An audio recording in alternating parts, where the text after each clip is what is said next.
دنیا کے مختلف ممالک میں جانا ہوتا ہے، تو ایک دفعہ میں اٹلی گیا تو وہاں ایک شہر میں مجھے کچھ دوست لے گئے، تو وہ چھوٹا سا گھر تھا، تو 20 سے 30 لوگ وہاں رہ رہے تھے۔ تو میں بڑا حیرت زدہ ہوا، تو میں نے کہا کہ آپ یہاں تنگ سی جگہ پہ 20-25 لوگ رہ رہے ہیں، تو اتنی مشکل میں کیوں رہ رہے ہیں؟ تو کوئی بڑا سا گھر خرید لیں، آسودہ رہیں۔ تو انہوں نے کہا کہ جناب آپ ہمارے علاقے میں جا کے دیکھیں، 5-5 کنال کے گھر ہم نے وہاں شروع کیے ہیں۔ ہم یہاں کمائی کرنے آئے ہیں، عیش کرنا تھوڑے آئے ہیں، ہم تو چند سالوں کے لیے یہاں آئے ہیں، اس لیے ہم یہاں سے کماتے ہیں، بھیجتے وہاں ہے جہاں ہم نے ہمیشہ جا کے رہنا ہے۔ میں نے کہا یہی تو میں سمجھانے آیا ہوں۔ جزیرہ تھا، وہاں کا سیاسی نظم یہ تھا کہ سال کی آخری تاریخ کو جو ان کا موجودہ بادشاہ ہوتا اس کو جنگل میں چھوڑتے اور نیا بادشاہ لینے کے لیے وہ ساحل پہ آ جاتے۔ جو پہلا شخص ساحل پہ اترتا اس کو اپنا حکمران مان لیتے، جو بھی حکمران بن جاتا وہ خوش ہو جاتا، حالانکہ اس کو بتا دیتے کہ 1 سال کے لیے تجھے منتخب کیا ہے، سال کی آخری تاریخ کو تخت سے اٹھائیں گے، باندھیں گے، جکڑیں گے، اور اسی جزیرے کے دوسرے کنارے ایک جنگل ہے جہاں خاردار جھاڑیاں اور موذی جانور ہیں، وہاں تجھے پھینک دیں گے۔ وہ بھول جاتا، کہتا دیکھی جائے گی۔ اور سال کی آخری تاریخ جب وہ رسیاں اور زنجیریں لے کے آتے تو وہ پریشان ہو جاتا کہ آنکھ جھپکنے میں سال گزر گیا، پتہ ہی نہیں چلا۔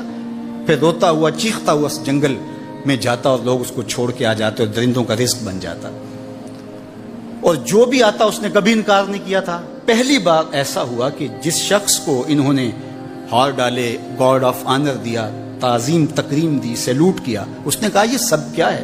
کہا کہ آج کے بعد تو ہمارا حکمران ہے۔ کہا میں تو امور سلطنت نہیں جانتا، میں تو تاجر آدمی ہوں، چیزیں بیچنے آیا ہوں۔ کہا کہ ہمارا اصول یہی ہے کہ سال کی پہلی تاریخ کو پہلا شخص جو جزیرے پہ قدم رکھتا ہے وہ ہمارا حکمران ہوتا ہے۔ اس نے کہا میں تو امور سلطنت کو نہیں جانتا، تو یہ کس طرح ذمہ داری قبول کر سکتا ہوں؟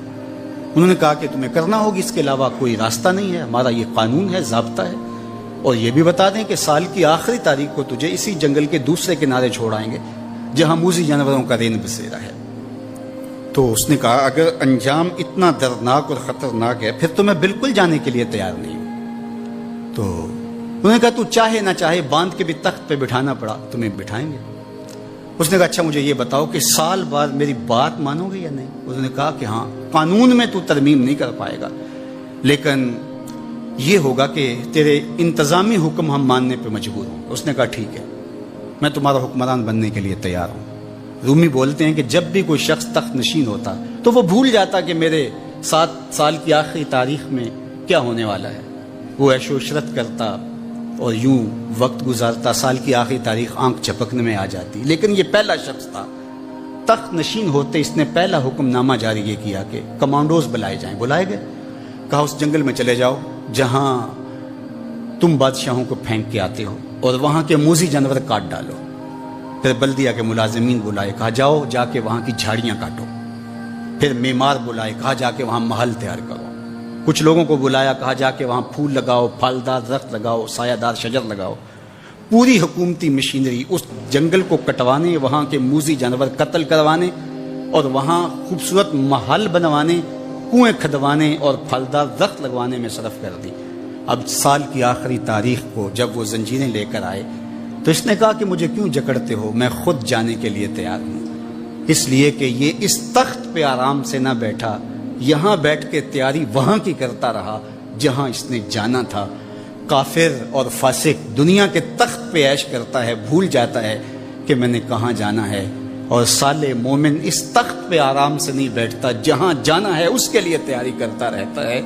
اور جب جنازہ اٹھتا ہے تو وہ کہتا ہے اجلوا بی ولا تؤخروا بی، دیر نہ کرو، مجھے جلدی لے جاؤ، میرا تو وہاں انتظار ہو رہا ہے۔ اور پھر جب وہ وہاں پہنچتا ہے تو القبر روضۃ من ریاض الجنہ، وہ جنت کے باغوں میں سے باغ بن چکی ہوتی ہے۔ وہ سارے تھور، ساری جھاڑیاں، ساری آگ اور وہاں کے سارے بھڑکتے ہوئے شعلے بجھا چکا ہوتا ہے، اپنے اعمال کے لشکر بھیج کے۔ ہم نے دیکھنا ہے کہ ہم یہاں آخرت کے لیے کچھ بھیج رہے ہیں کہ یہی سب کچھ لٹا رہے ہیں۔